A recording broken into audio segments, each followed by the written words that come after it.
اعوذ باللہ من الشیطان الرجیم بسم اللہ الرحمن الرحیم۔ سورۃ یوسف آیت نمبر 46 سے۔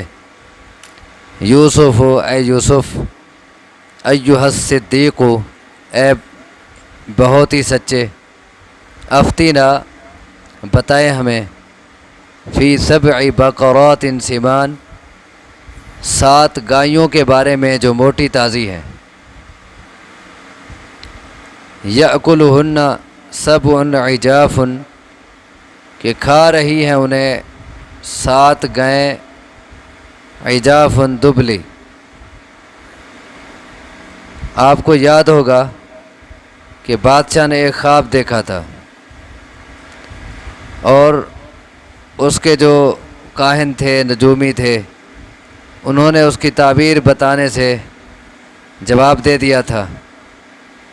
تو پھر جو شخص جیل سے نجات پا گیا تھا، اس نے کہا مجھے بھیجو، میں اس کی تعبیر بتاتا ہوں۔ تو یہاں اختصار ہے، بادشاہ نے اس آدمی کو بھیج دیا، وہ جیل میں گیا اور وہاں جا کے اس نے یہ بات کی، یوسف اے یوسف، ایھا الصدیق اے انتہائی سچے انسان۔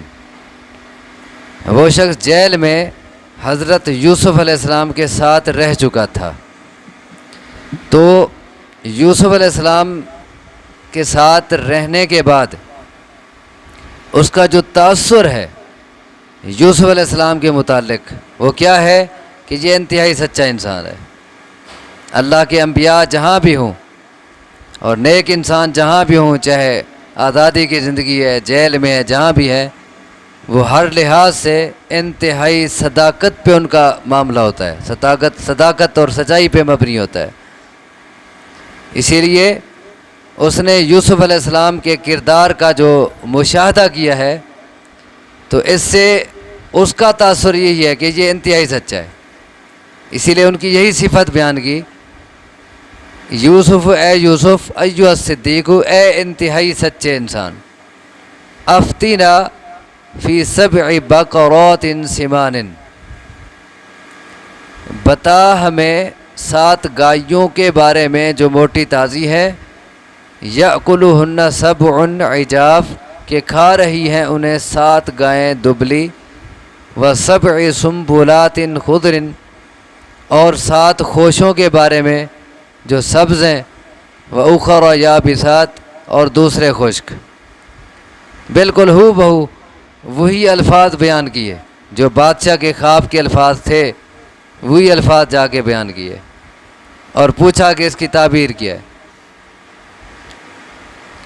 لعلی ارجع الی الناس تاکہ میں لوٹوں طرف لوگوں کے، لعلہم یعلمون تاکہ انہیں پتہ چل جائے، تاکہ وہ جان لیں کیا خواب کی تعبیر۔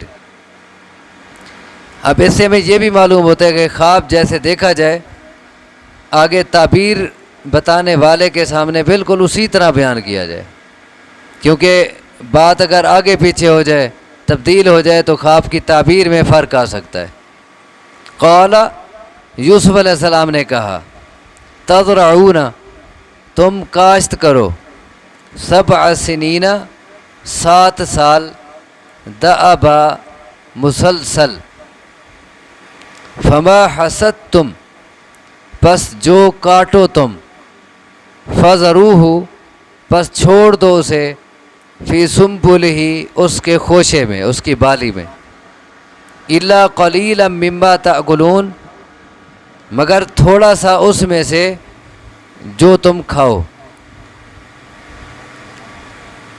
یہ ابھی تعبیر نہیں بتائی، بلکہ اس خواب میں جس بات کی طرف اشارہ تھا، اس میں جو مسئلہ پیش آنے والا تھا، اس کا حل بتایا۔ تعبیر اگلی آیت میں ہے۔ تو اس میں کیا بات آئی کہ تم 7 سال مسلسل کاشت کرو، خوب پیداوار اٹھاؤ، لیکن جتنا پیداوار بھی آئے وہ تم نے اسی طرح جس طرح کٹائی کرو ویسے ہی سٹے رکھ دینے ہیں، ویسے ہی بالیوں کے اندر گندم رہے۔ آج کل کی اصطلاح میں اسے تھریشر نہیں لگانی، اسے گہنا نہیں ہے، پچھلے دور مطابق جو طریقہ تھا، بلکہ وہ سٹوں اور بالیوں کے اندر رہے گندم. الا قلیلا مما تاکلون، مگر تھوڑا سا اس میں سے جو تم کھاؤ. ہاں، جتنا گندم تمہارے کھانے کی ضرورت ہو بس اتنا سٹوں سے اور بالیوں سے نکالنی ہے، اتنا گندم کو تم نے گاہنا ہے، تھریشر لگانی ہے، اور باقی بالیوں کے اندر ہی رہے. یہ اللہ تبارک و تعالیٰ کی طرف سے ایک قدرتی نظام ہے کہ اگر گندم کو باہر نکال دیا جائے، اس کا بھوسا الگ کر دیا جائے اور گندم باہر نکالا ہے بالیوں سے، تو پھر جلدی وہ خراب ہونے لگ جاتی ہے. 1 سال مشکل سے گزرتا ہے، سال کے اندر اس میں گھن لگ جاتے ہیں اور طرح طرح کے مسائل پیدا ہو جاتے ہیں. لیکن اگر وہ بالیوں کے اندر بند رہے تو یہ قدرتی اس کا تحفظ ہوتا ہے کہ وہ جتنا عرصہ بھی بڑی رہے اسے کچھ نہیں ہوتا. اسی لیے کہا کہ 7 سال مسلسل تم نے خوب کاشت کرنی ہے، لیکن بس جتنا کھا سکو اتنا گندم نکالنی ہے، باقی بالیوں کے اندر یعنی سٹوں اور بالیوں سمیت رکھ دینی ہے. ثم یأتی من بعد ذالک، پھر آئیں گے اس کے بعد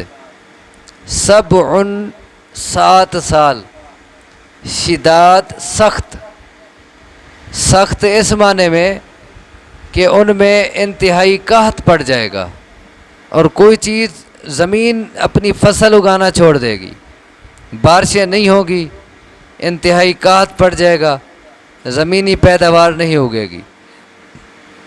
پھر آئیں گے اس کے بعد 7 شداد، 7 سال سخت یعنی 61 سالی کے. یأکلن ما قدمتم لہن، کھا جائیں گے وہ سال اس گندم کو جو تم نے پہلے رکھ لی ہوگی، لہن ان سالوں کے لیے، ان 7 سالوں کے لیے جو گندم تم پہلے رکھ چکے ہوگے وہ اگلے 7 سال اس گندم کو کھا جائیں گے. کھاتے سال ہیں یا بندے کھاتے ہیں؟ بندے کھاتے ہیں، لیکن نسبت سال کی طرف کی، اسے مجازی نسبت کہتے ہیں، حقیقی نہیں ہے. مقصد یہ ہے کہ ان سالوں میں تم کھا جاؤ گے، وہ سال گندم کو ختم کر دیں گے، یعنی ان سالوں میں تم اس ساری گندم کو کھا جاؤ گے. کیونکہ پچھلے 7 سال کی گندم رکھی ہوئی ہے اور اگلے 7 سال اناج اور نئی پیداوار نہیں ہو رہی، تو وہی کام آتی رہے گی. الا قلیلا مما تحسنون، مگر تھوڑی سی اس میں سے جو تم محفوظ رکھ لو گے یا محفوظ کر لو گے. ہاں، صرف تھوڑی سی گندم بچے گی جو تم آئندہ کے لیے بطور بیج رکھو گے کہ آئندہ نئی کاشت جب کریں گے تو یہ بیج کے کام آئے گی. بس وہی بچے گی، باقی ساری ختم ہو جائے گی. پھر دیکھیں، پھر آئیں گے اس کے بعد 7 سال سخت، جو کھا جائیں گے اسے جو تم نے پہلے رکھ لیا ہوگا ان کے لیے، مگر تھوڑا سا اس میں سے جو تم محفوظ کر لو. ثم یأتی من بعد ذالک، پھر آئے گا اس کے بعد عام، 1 سال، فیہ اس میں، یغاث الناس، 2 معنی ہے اس کے، اس میں بارش دیے جائیں گے لوگ، یعنی اس میں خوب بارش ہوگی. دوسرا معنی یغاث الناس، مدد کی جائے گی لوگوں کی. وفیہ یعصرون، اور اس میں وہ نچوڑیں گے. پھر آئے گا اس کے بعد 1 سال، 15واں سال ہوا یہ. پہلے 7 سال خوب پیداوار ہوئی، پھر اگلے 7 سال وہ پیداوار ختم ہوئی 61 سالی کی وجہ سے، 14 سال ہو گئے. اور اس کے بعد 15واں سال جب آئے گا اس میں کیا ہوگا؟ فیہ یغاث الناس، اس میں بارش دیے جائیں گے لوگ یا اس میں مدد کیے جائیں گے لوگ. وفیہ یعصرون، اور اس میں وہ نچوڑیں گے. کیا نچوڑیں گے؟ یعنی اس میں خوب پھل لگیں گے، انگور لگیں گے، وہ اس سے شراب نچوڑیں گے، اس سے رس نچوڑیں گے. اسی طرح زیتون ہے، اس کا تیل نچوڑیں گے. اسی طرح جانور خوب گھاس کھائیں گے اور کا سالی کے سال چونکہ ختم ہو گئے تو خوب ان کا دودھ ہوگا، دودھ دوہیں گے، یہ ساری باتیں اندر آ جاتی ہیں، یعنی پھر وہی مزے کے سال آ جائیں گے۔ یہ تعبیر حضرت یوسف علیہ السلام نے بتائی۔ اب ایسے میں دیکھیں کہ حضرت یوسف علیہ السلام نے تعبیر بھی بتائی ہے اور تعبیر کے ساتھ ساتھ اس میں جو مشکل ہے اس کا حل بھی بتا دیا ہے۔ اور اس میں کہتے ہیں پھر کہ ایک مفتی جو ہے فتویٰ دینے والا، مسئلہ بتانے والا، تو اسے ایسا ہی چاہیے کہ اسے ایک چیز کا سوال کیا جائے اور وہ محسوس کرے کہ لوگوں کو اس سے زیادہ وضاحت کی ضرورت ہے تو اس سے زیادہ وضاحت کر دے، چاہے جائے کہ صرف اتنا بات کا جواب دے، بلکہ جتنا محسوس کرے کہ جو چیز یہ پوچھ رہے ہیں تو اس کا آگے اس مسئلے کا حل کیا ہوگا، اس میں ان کے لیے آسانی کیسے ہو سکتی ہے، وہ ساری وضاحت کر دے۔ اور اس میں دیکھیں اب خواب سے ذرا اس کو میچ کریں نا۔ خواب کیا تھا کہ 7 گائیں موٹی ہیں اور 7 گائیں دبلی ہیں۔ جو دبلی گائیں ہیں 7 وہ موٹی گایوں کو کھا رہی ہیں۔ اب یہ پہلے 7 سال پیداوار کے ہیں، یہ کیا ہو گئی، موٹی گائیں، اور جو اگلے سال ہیں قحط کے وہ کیا ہیں، دبلی گائیں۔ تو وہ اگلے 7 سال پچھلے 7 سال کی پیداوار کو ختم کر گئے۔ تو یہی مطلب ہے کہ دبلی گائیں موٹی گایوں کو کھا رہی ہیں، اور 7 خوشے سبز ہیں، یعنی 7 سال خوب پیداوار ہے اور 7 خوشے خشک ہیں، یعنی اگلے 7 سال میں کوئی پیداوار نہیں ہے، وہی پچھلے 7 ہی رہیں گے اور اسی کو کھائیں گے۔ یہ خواب، اب اس سے ہمیں یہ بھی سمجھ آیا کہ خواب میں محض اشارات ہوتے ہیں، ضروری نہیں کہ جو چیز دیکھی جائے تو وہی ظاہری چیز مراد ہو، نہیں، اندر کوئی اور چیز مراد ہو سکتی ہے۔ خواب میں اشارات ہوتے ہیں، اب دیکھی گائے ہیں اور بالیاں دیکھی ہیں لیکن مطلب کچھ اور تھا۔ تو حضرت یوسف علیہ السلام کو اللہ تبارک و تعالیٰ نے خواب کی تعبیر کا علم دیا تھا، انہوں نے بالکل صحیح تعبیر بتا دی، اور تعبیر تو صرف اتنا تھی کہ 7 سال پہلے خوب پیداوار کے ہوں گے، اگلے 7 سال خشکی کے ہوں گے، قحط سالی کے، تعبیر بس اتنا ہے۔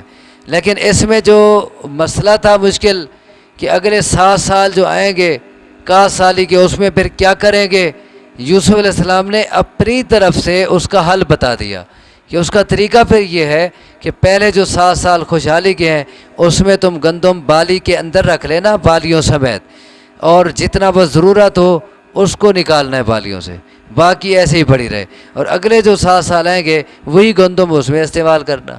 اس کے بعد پھر اللہ تبارک و تعالیٰ دوبارہ فراوانی کر دے گا، خوشحالی کے دن دوبارہ آ جائیں گے، کیونکہ ان مع العسر یسرا، تنگی کے ساتھ آسانی ہوتی ہے۔ اب وہ بندہ گیا تعبیر سن کے بادشاہ کے پاس، اسے جا کر تعبیر بتا دی۔ آگے بادشاہ نے کہا وقال الملک، اور کہا بادشاہ نے ایتونی بہ، کہ میرے پاس لاؤ اسے۔ بادشاہ نے کہا اب اس کی جیل ختم، اسے میرے پاس لاؤ۔ بادشاہ نے جب تعبیر سنی نا، اس کے جو آس پاس کے لوگ تھے، وزیر مشیر تھے، اس کے کاہن تھے، نجومی تھے، ان سب نے تو جواب دے دیا تھا، اور انہوں نے بلکہ کہا تھا یہ تو بس ایسے خیالی خواب ہے، اس کی کوئی تعبیر نہیں ہے۔ تو ادھر سے تعبیر گئی اور اس کا حل بھی پیش ہو گیا۔ تو بادشاہ بڑا متاثر ہوا، اسے سمجھ آ گئی بات، اور اس بات کا اسے اندازہ ہو گیا کہ جیل میں جو بندہ پڑا ہے وہ کہ عام انسان نہیں ہے، وہ غیر معمولی انسان ہے، وہ کوئی عظیم انسان ہے جس کے پاس علم بھی ہے، اور علم کے ساتھ ساتھ وہ خوب تجربات کا مالک بھی ہے۔ صرف علم نہیں ہے بلکہ اس کے بعد تجربہ ہے، ذہانت اور صلاحیت بھی ہے کہ خواب کی تعبیر بھی بتائی علم کی بنا پہ، اور آگے اس کے بعد اتنا ذہانت اور اتنا تجربہ ہے کہ اس کا حل بھی بتا دیا۔ یہ تو بڑا کام کا آدمی ہے، اور یہ جیل میں پڑا ہے، لہذا اسے میرے پاس لے آؤ۔ یعنی کیا اس کی انکوائری کرنی ہے اور کیا اس کے کیس کا حل کرنا، بس اس کی جیل ختم ہے، اب بادشاہ نے سوچا کہ اسے میں اپنا خاص بندہ بناؤں اور اسے کسی اچھی پوسٹ پہ بٹھاؤں۔ کہا بادشاہ نے کہ لاؤ میرے پاس اسے۔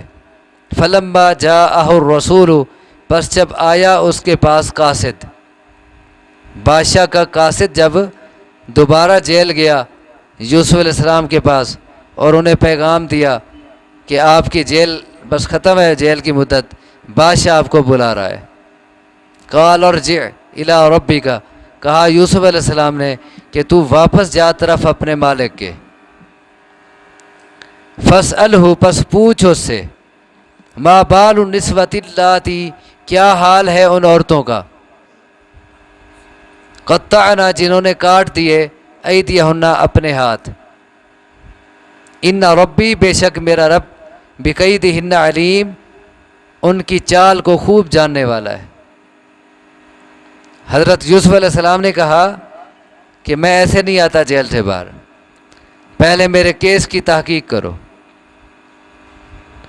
یہ تو اگر ایسے ہی باہر آ جاؤں، یہ تو لوگوں میں یہ تاثر جائے گا کہ چونکہ اس نے تعبیر بتائی ہے اور بادشاہ کو اس سے بادشاہ پر اس کا بڑا اثر ہوا ہے، تو اسی لیے اس نے بغیر کیس کی تحقیق کیے اسے رہائی دے دی ہے۔ تو یہ تو محض میری ایک صلاحیت اور عظمت کو دیکھ کے وہ مجھے رہائی دے رہے ہیں، تو کیس تو وہیں کھڑا رہے گا۔ پہلے میرے کیس کی تحقیق کرو اور معاملہ بالکل کلیئر کرو تاکہ لوگوں کے سامنے آئے کہ میں اس میں بالکل بے قصور تھا۔ اسی لیے یوسف علیہ السلام باہر نہیں گئے۔ اب دیکھیں ان کی عظمت دیکھیں اور ان کا صبر دیکھیں، حالانکہ انہیں پتہ ہے کہ کتنا سال جیل میں گزار چکے ہیں، جیل کی زندگی اور کئی سالوں پہ، اور اب جیل سے رہائی مل رہی ہے، اور انہیں یہ بھی پتہ ہے کہ اب بادشاہ مجھ پر بڑا خوش ہے، اب مجھے بادشاہ کے محل میں جگہ ملے گی، بڑے ناز و نعمت کے ساتھ، لیکن سب کچھ کو ٹھکرا دیتے ہیں۔ یہ ان کا صبر ہے، اور ایک نبی کے لائق یہی ہوتا ہے، کیونکہ نبی نے آگے اللہ تبارک و تعالیٰ کا پیغام لوگوں تک پہنچانا ہے، اور جب تک اس کا معاملہ بالکل صاف اور کلیئر نہ ہو تو وہ کیسے آگے پیغام پہنچائے گا اور کیسے اس کے پیغام کا آگے اثر ہوگا۔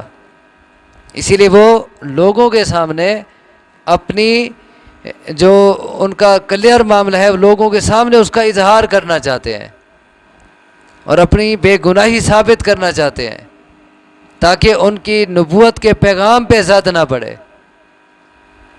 اور ایک دائی، ہر دائی کے لیے یہی چیز ضروری ہوتی ہے، صرف نبی کے لیے نہیں۔